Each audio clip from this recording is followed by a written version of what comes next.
Scivilith attacked with everything her species had evolved over millennia to perfect.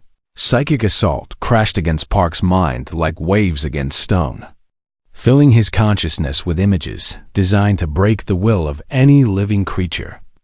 Visions of his own death repeated in endless variations. The faces of everyone he had ever loved twisted in agony. The certainty that resistance was futile and submission was the only escape from pain. Park staggered under the mental weight but did not fall. He had spent decades learning to face the darkness inside himself. The memories of wars and the guilt of lives taken and the weight of choices that could never be undone. And Scivilith's manufactured nightmares were pale shadows compared to what he carried every day. "You cannot break me with fear," he said through gritted teeth. "I have already faced everything you are showing me."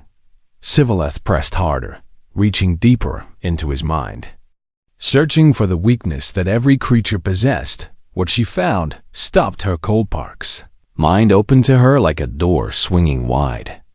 And instead of darkness, she found light. She saw him as a young soldier holding a dying enemy in his arms, promising that he would find the man's family and tell them he had died bravely. She saw him carrying a wounded comrade through miles of hostile territory, refusing to leave anyone behind. She saw him kneeling at graves, speaking to the dead, asking for forgiveness that he knew he might never deserve. She saw him teaching children, passing on everything he had learned about the difference between violence and protections. She saw him making the choice, again and again, to spare lives when killing would have been easier, and she felt something she had never encountered in any mind. She had touched peace, not the absence of pain, because Park's soul was scarred by more suffering than most beings could survive, but the presence of something that had grown in the spaces between those scars. Acceptance, purpose, the transformation of guilt into determination to do better. Scivilith's assault faltered as she processed what she was experiencing. "How?" she whispered. "How can you have done such terrible things and still find peace?"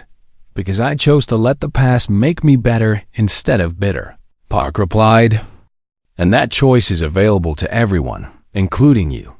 The physical combat had never truly begun, because Scivilith's strategy had always been to crush opponents mentally before they could fight back. And now she stood frozen in the middle of the arena with tears streaming from her eyes. "I have orders to kill you," she said. "I know. If I disobey, my own people will destroy me. Then you have a choice to make, and I cannot make it for you." Park walked toward her slowly, hands open at his sides, completely vulnerable to any attack she might launch. "All my life I was taught that power comes from the ability to destroy," Scivilith said. "That the strong survive by eliminating the weak. That mercy is a flaw that evolution should have bred out of us long ago." "And what do you believe now?" She looked at him. This small, soft creature who had walked into an arena knowing he would face death and had come anyway, who had opened his mind to her attacks and shown her his soul instead of his fears. "I believe I was taught wrong." Park stopped an arm's length away from her, then showed them. Scivilith turned to face the silent crowd, the thousands of beings who had come to watch blood and were instead witnessing something that defied their understanding. "I refuse my orders," she said, and her voice carried to every corner of the arena. "I will not kill this human, not because I cannot, but because killing him would prove everything he believes, that we are nothing more than weapons, that we have no choice in what we do." She dropped her weapon to the ground. "I'm choosing to stop."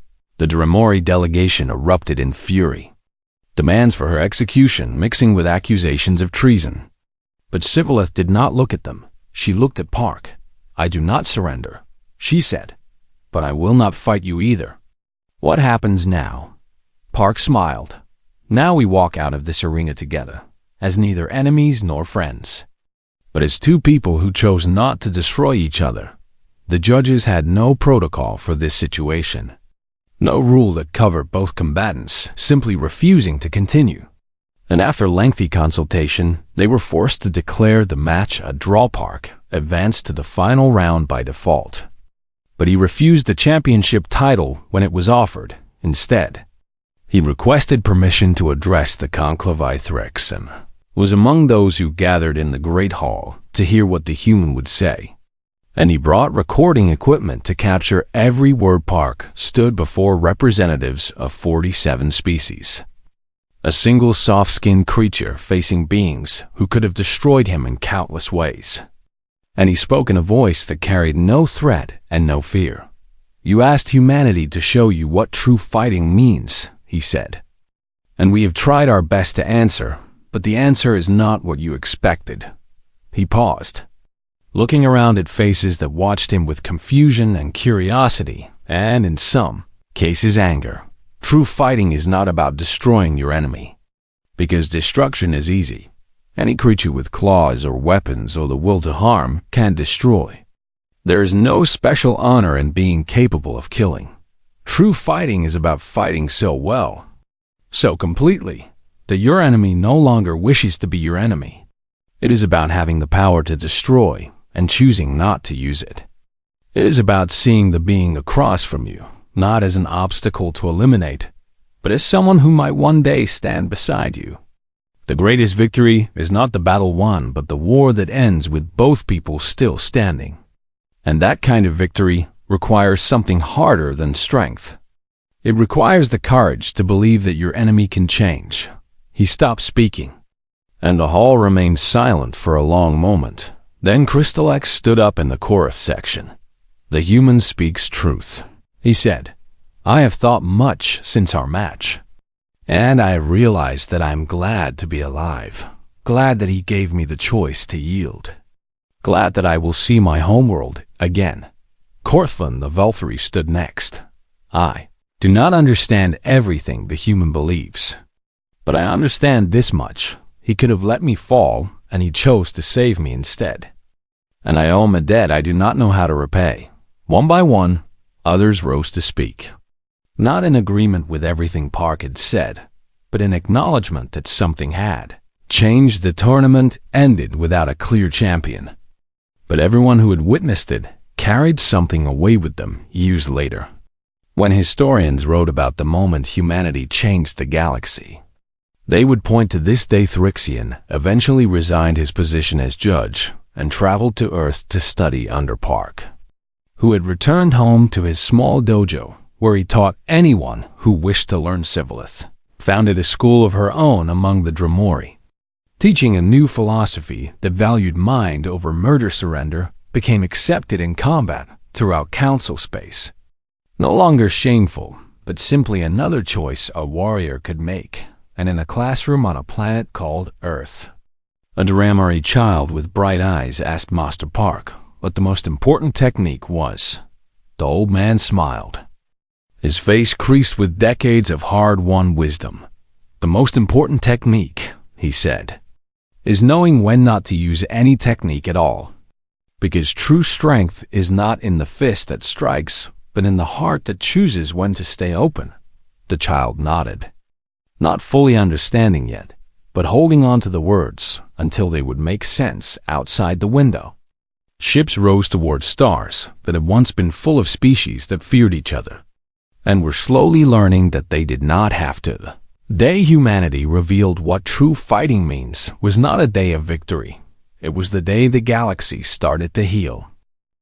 News of the surrender spread through the galaxy, faster than light itself could travel within hours.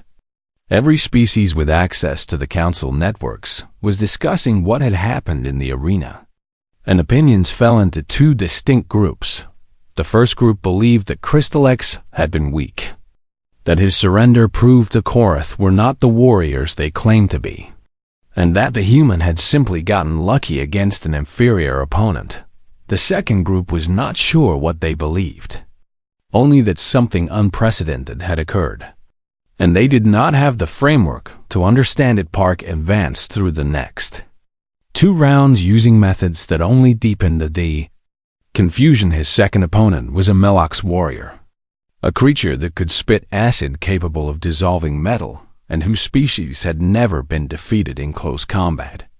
And Park spent most of the match asking about Meloc's culture and traditions, while avoiding acid streams that hissed against the arena floor when the Melocs finally exhausted his acid reserves.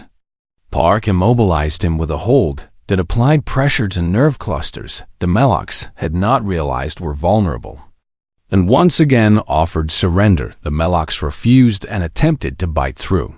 Park's arm with serrated teeth. Park did not release him, did not strike back, simply maintained the hold until the Melocs' muscles failed from oxygen deprivation, incapacitation, the judges ruled. Because the Melocs was unconscious but alive, Park carried his opponent to the medical station himself. His third match was against Korthvan, a Velthari warrior from Thrixian's own world. And this was the fight that changed everything for the watching observer. Korthvan was young and fast, forearms moving in patterns that had been perfected over generations of selective breeding. And he pressed Park harder than any opponent so far. Midway through the match, Park made what appeared to be an error, stepping backward onto a section of arena floor that was still slick with acid residue from the previous bout. He slipped. Korthvan saw his opportunity and leaped forward with all four-bladed arms extended. For a killing strike, Park could have rolled aside, could have let Korthvan's momentum carry him into the ground, could have counterattacked in a dozen different ways. Instead, he reached up and caught the Velthari in midair. The two fighters tumbled together toward the edge of the arena platform, where a fall would mean death on the energy barriers below. And Park twisted his body to absorb the impact against the barrier wall while pushing Korthvan back towards safe ground. The Velthari landed hard, but uninjured. Park lay against the wall with burns from the barrier energy marking his shoulder. "You saved me," Korthvan said, and the confusion in his voice was audible throughout the arena. "The fall would have killed you." Park replied, "We are enemies. You should have let me die." Park stood slowly, wincing from the burns. "I did not come here to kill anyone." Korthvan attacked again, but something had changed in his movements, and Frixan recognized it immediately as hesitation. 3 minutes later, Park had the Velthari in a submission hold, and this time, when he offered surrender, Korthvan accepted. Rixen found himself standing without realizing he had risen, watching a warrior of his own species yield to a creature that by all measurements should have been easy prey. The political implications became clear within days. Representatives from 3 major powers requested private meetings with the human delegation, and their concerns were always the same. If other species begin to adopt this human philosophy, the Dremori ambassador said to his own council, the entire structure of galactic civilization will collapse. Our dominance is built on the certainty that we are the most lethal minds in existence. And if lethality is no longer the measure of power, what becomes of us? The Velthari Council was equally troubled. Our warrior caste exists because we are supreme in combat. Their strategic analysis read, if combat can be won through surrender, if victory can be achieved without killing, then what purpose does our entire social structure serve? A conspiracy took shape in the shadows between sessions, a quiet agreement between species that had been rivals for millennia but now shared a common fear. The human must be stopped. Sevelith, the Dremori champion, received her orders on the night before her semi-final match against Park. You will kill him, her commander said, regardless of whether he attempts to surrender, regardless of what methods he employs. The human cannot be allowed to advance to the final round. If I kill an opponent who has surrendered, I violate tournament law. Tournament law is irrelevant. This is about survival of everything we have built. Do you understand? Sivalith understood, and she hated that she understood in the human quarters. Senna, the Morellian servant, came to Park with tears in her silver fur. They are going to kill you, she whispered. I heard them talking. The Dromori have orders to ensure you do not survive tomorrow's match. Park listened calmly as she explained what she had overheard. And when she finished, he thanked her for the warning. "Will you withdraw?" she asked. "No, but they will murder you, perhaps. Or perhaps I can show them something they have never seen before." Ambassador Xiang arrived minutes later, having received the same intelligence through diplomatic channels. And her argument was more forceful. "This is not a competition anymore. It's an assassination. If you enter that arena tomorrow, you will die for nothing." Park looked at her with eyes that had seen too much to be afraid of death. "I will not die for nothing," he said. "I will die showing them that our way is real, that we believe in it enough to stake our lives on it. And that is worth more than any victory. Your philosophy does not help anyone if you are dead. My philosophy helps everyone if they see that I held to it even when death was certain. That is how ideas become immortal, Ambassador. They live in the minds of those who witness them." Xiang wanted to argue further, but she could see in his face that his decision was final. The next morning, Park walked into the arena to face Sivalethi stood waiting for him, her eyes already glowing with psychic energy, and the weight of her orders hung heavy on her mind. The crowd fell silent as the two champions faced each other. Park bowed to her slowly. "I know what they told you to do," he said, loud enough for everyone to hear. "And I am going to show you that you have a choice." Sivale's eyes flickered with something that might have been doubt. The tone sounded, and the match began.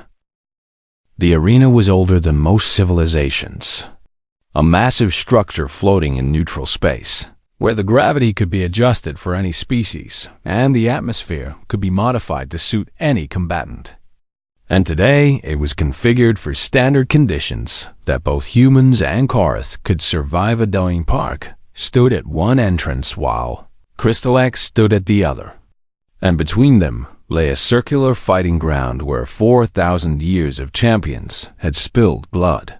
The stands were filled with representatives from every council species, their viewing devices translating the action, and their betting systems tracking odds that shifted with every heartbeat. Ambassador Yuna Xiang sat in the human delegation box with her hands clasped tightly together, knowing that the next few minutes would determine how the galaxy viewed humanity for generations to come. Thrixian was positioned in the judges' section with his recording equipment capturing every detail. Still uncertain whether the human was a fool or something far more dangerous, the announcement came in 17 languages simultaneously. First round match. Crystal X of the Korath Collective versus Doyun Park of the Human Federation. Victory conditions are death, incapacitation, or surrender. A ripple of clicking and chittering passed through the Veltari section at the mention of surrender, because that word was a formality that had never been used in living memory. The tone sounded and Crystal X moved immediately, his crystal body reshaping as he charged across the arena floor, one arm becoming a blade longer than Park's entire body. Park did not charge forward to meet him, he stepped sideways. The blade whistled through empty air where Park had been standing a moment before, and Crystal X turned with inhuman speed to strike again. Park moved again. A small adjustment that placed him exactly where the blade was not. This pattern repeated 7 times in the first 30 seconds. With Crystal X attacking and Park simply not being in the place where the attack landed, the crowd grew confused. "The human is fleeing," someone said in the Veltari section. And agreement spread through the stands. But Thrixian had been watching combat for decades, and he saw something the others did not. Park was not fleeing, because fleeing would mean moving away from his opponent. And Park was actually moving closer with each dodge. He was also not expending energy, while Crystal X was burning through his reserves with every massive swing. Curious, Thrixian noted in his recording. By the end of the first minute, Crystal X had attacked 43 times and hit nothing but air, and his crystal body was showing the faint clouding that indicated fatigue in his species. "Why do you not strike back?" Crystal X demanded, his voice resonating from deep within his mineral form. I don't need to, Park replied. And his breathing was still calm and even, you are a coward. Tell me about your homeworld. Park said the question was so unexpected that Crystal X actually paused his assault. What? Your homeworld? What is it like? I have never met a Korath before, and I am curious. Crystal X stared at the human as if he had gone insane. We are in the middle of combat. Yes. And you seem tired, and I thought perhaps we could talk while you catch your breath. The arena fell silent, because nothing like this had ever happened in tournament history. Crystal X attacked again. Furious now, his movements less precise and more desperate. And Park continued to flow around each strike like water around stones in a stream. Your form is excellent, Park said as he ducked under a horizontal slash. You must have trained for years to achieve such control. Stop talking, Crystal X roared. I am sorry if I have offended you. I simply wanted to understand my opponent. You are not trying to understand me. You are mocking me. Park stopped moving and stood still, facing Crystal X directly. I am not mocking you, he said. I am giving you a chance to stop this before someone gets hurt. Crystal X saw his opportunity and lunged forward with a strike that would have split any organic creature in half. Park moved at the last possible moment, stepping inside the arc of the blade and catching Crystal X's extended arm.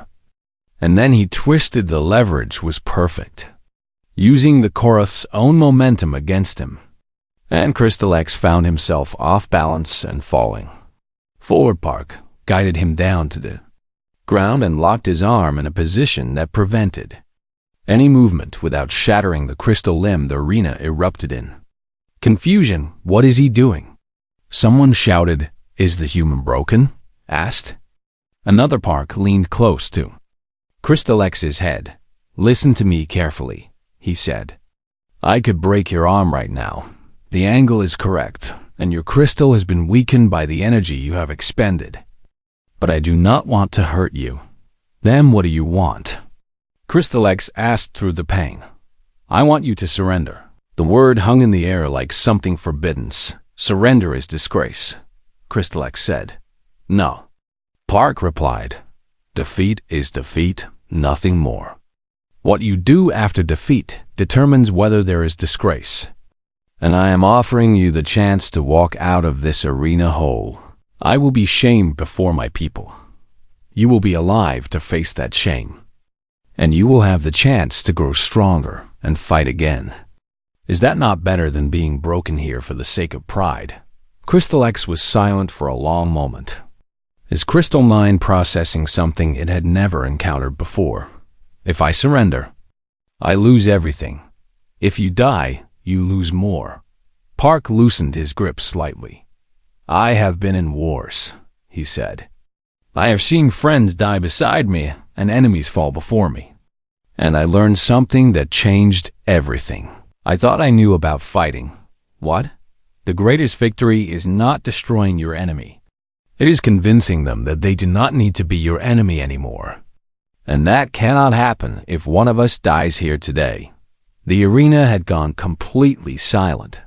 Thousands of beings holding their breath, waiting to see what would happen next. Crystal X could feel the human's grip, could calculate the exact amount of force needed to shatter his arm, and could also calculate that escape was impossible. But more than that, he could sense something in the human that defied everything he understood about combat. Park genuinely did not want to hurt him. I surrender, Crystal X said. The words echoed through the arena's audio systems. And for several seconds, nobody moved or spoke. Then chaos erupted. Judges consulted ancient protocols that had never been used, confirming that surrender was technically a valid victory condition, even though it had never been invoked.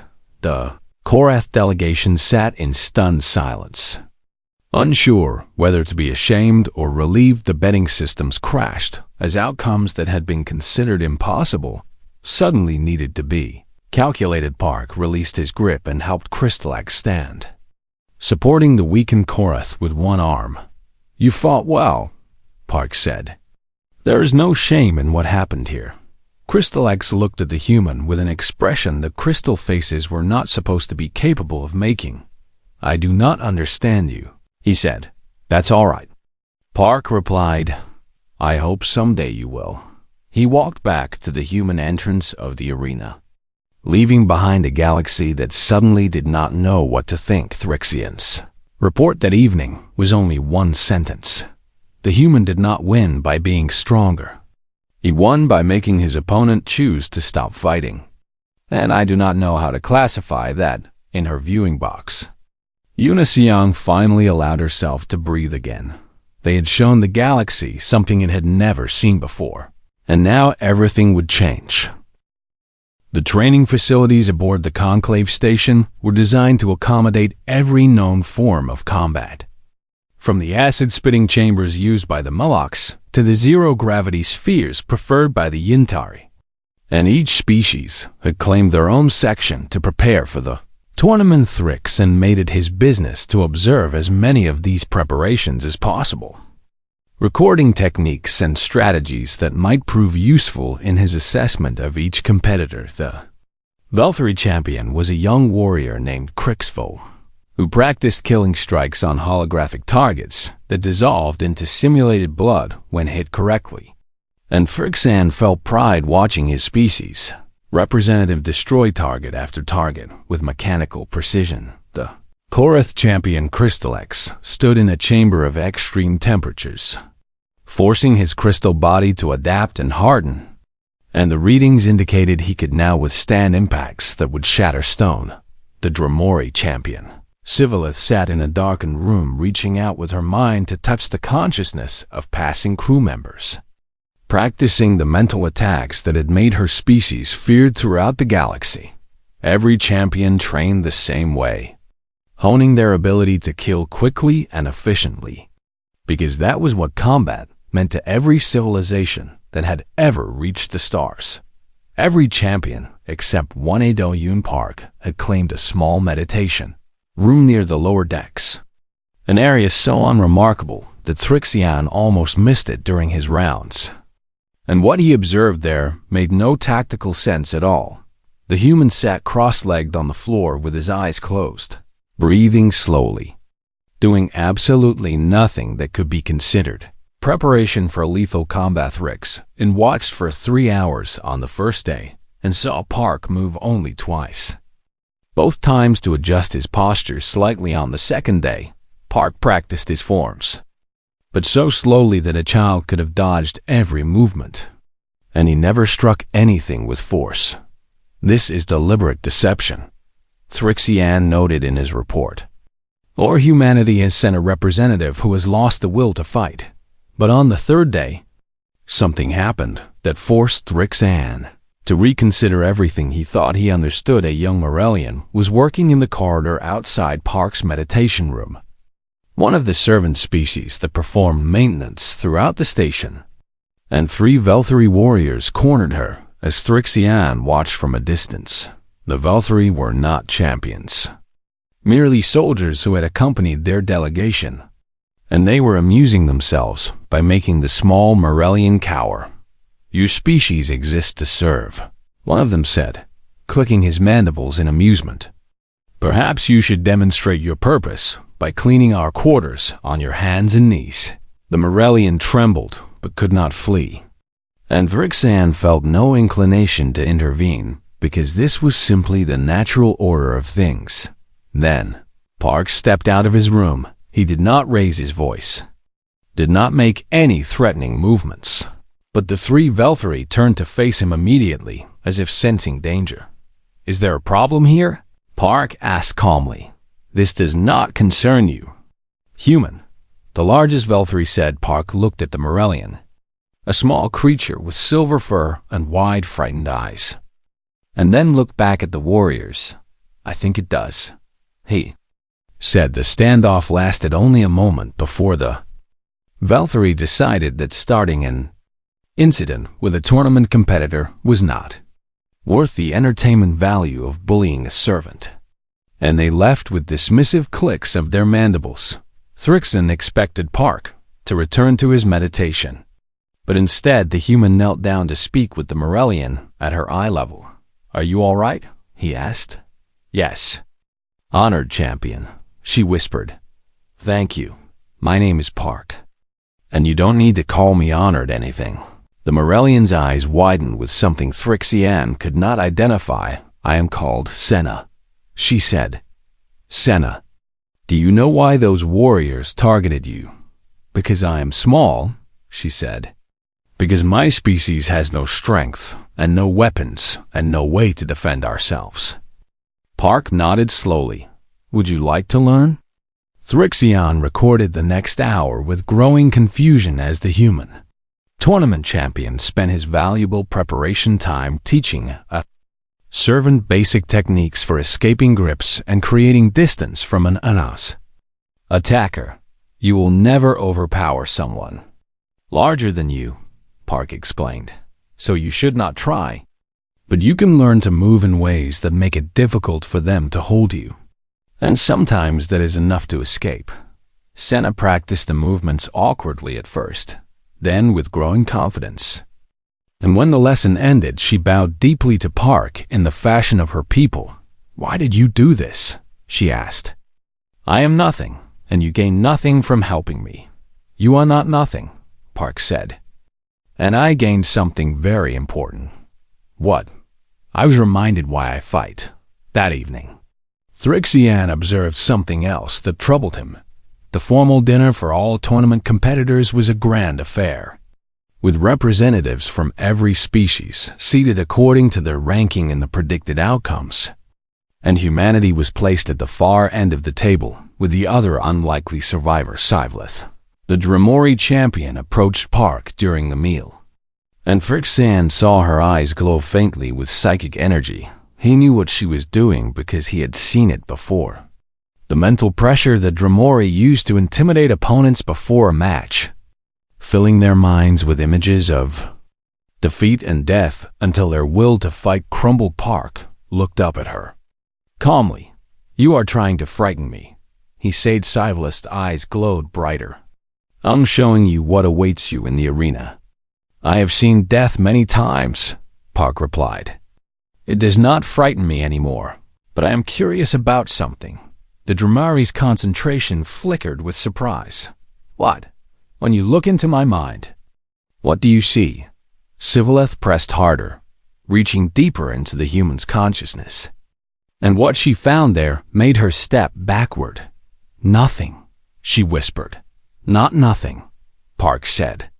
"Peace. I have made peace with what I have done and what I may yet have to do.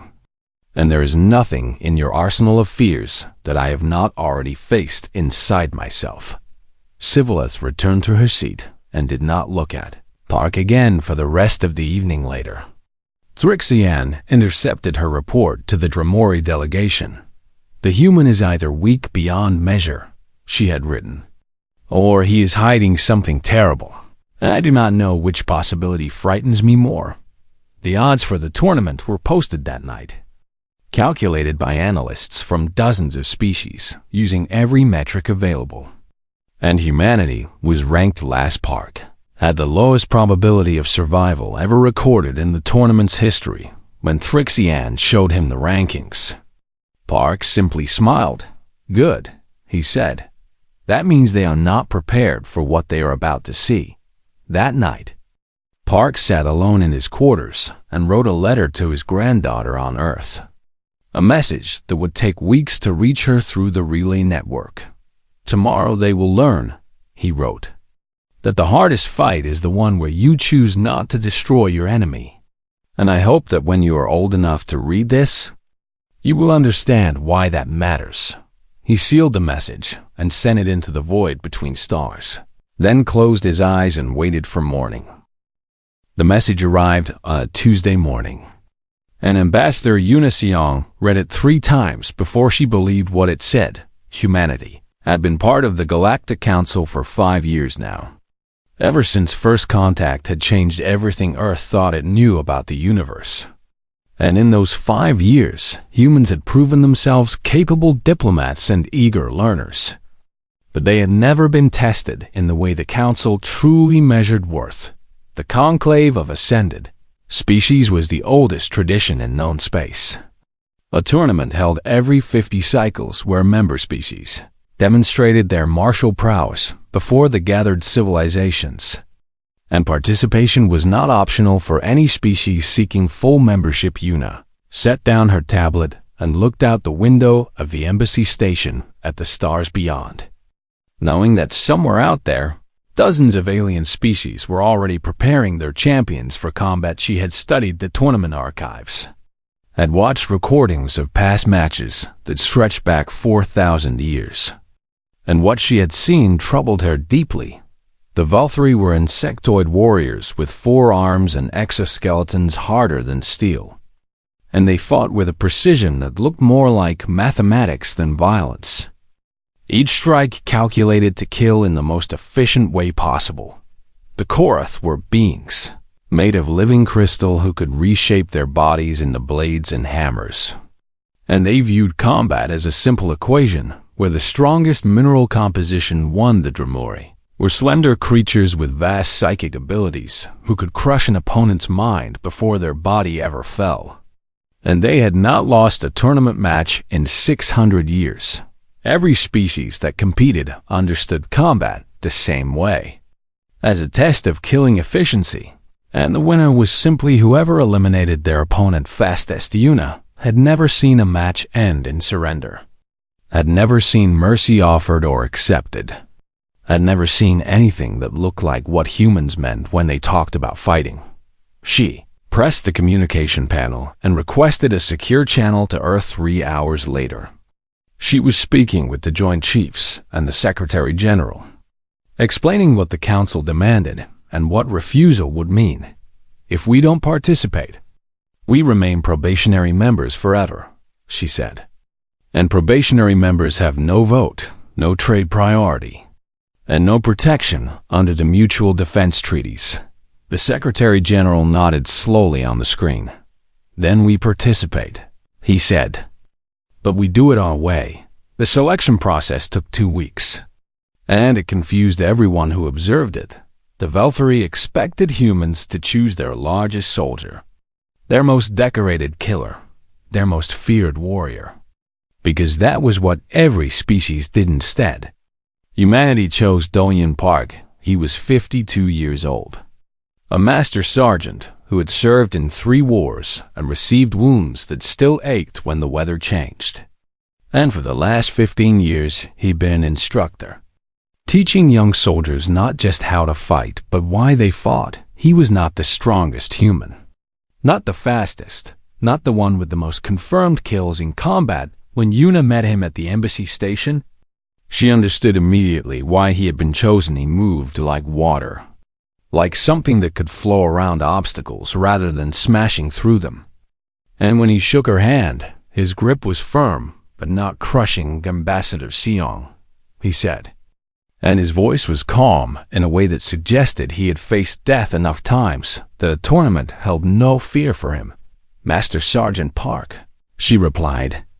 I hope you understand what we're asking of you. You're asking me to show them what humans are, he said. And I've spent my whole life learning the answer to that question. The Council assigned an observer to humanity's delegation, a Valkyrie tactician named Thrixian, who had won the tournament twice in his youth and now served as a judge and analyst. He arrived at the human quarters with a tablet full of questions, and a certainty that he already knew everything worth knowing about these soft-skinned newcomers. I have studied your military history, Thrixian said. His mandibles clicking in. What Yuna had learned was a gesture of dismissal, and I find it contradictory. Park sat across from him, hands folded, posture relaxed. How so? He asked. You wage wars of tremendous destruction, Thrixian said.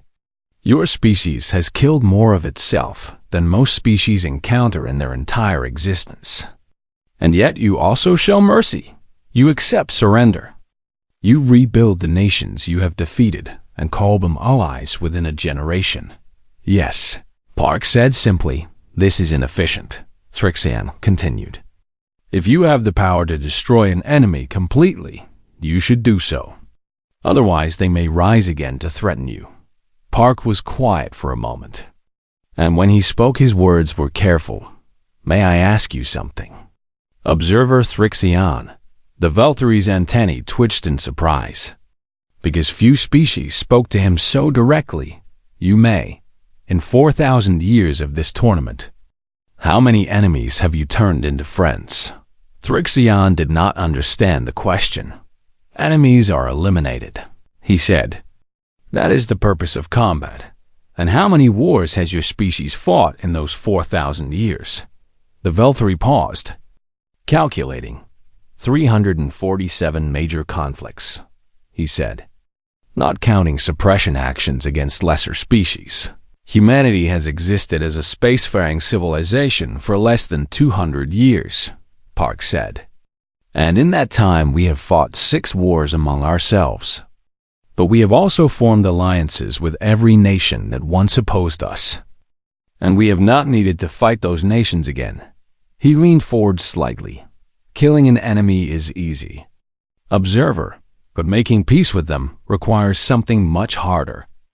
Thrixian recorded this conversation and filed it under a category he labeled human confusion, certain that it represented some kind of weakness he would eventually understand. The tournament was scheduled to begin in 3 days, and representatives from 47 species had gathered at the conclave station, a massive structure built in neutral space specifically for this event. Park spent those 3 days doing things that made Thrixian increasingly frustrated. He meditated for hours, sitting motionless in ways that seemed pointless for a warrior preparing for combat.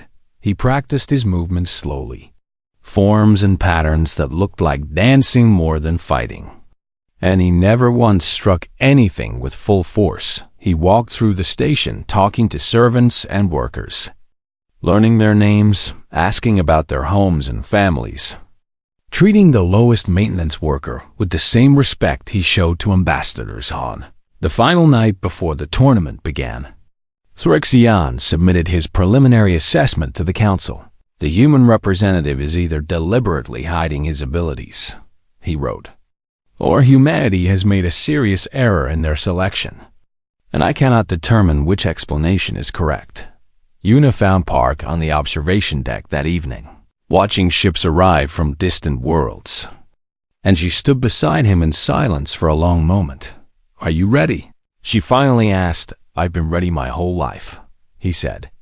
Every fight I've ever been in, every student I've ever taught, every choice I've made about when to strike and when to stay my hand. It's all been preparation for this. They're going to expect you to kill. Park nodded slowly. They asked us to show what fighting means, he said. But they didn't ask us to show them killing and ambassador. Those are very different things. Below them, the arena lights flickered on, illuminating the proving grounds where tomorrow the galaxy would learn what humanity truly was.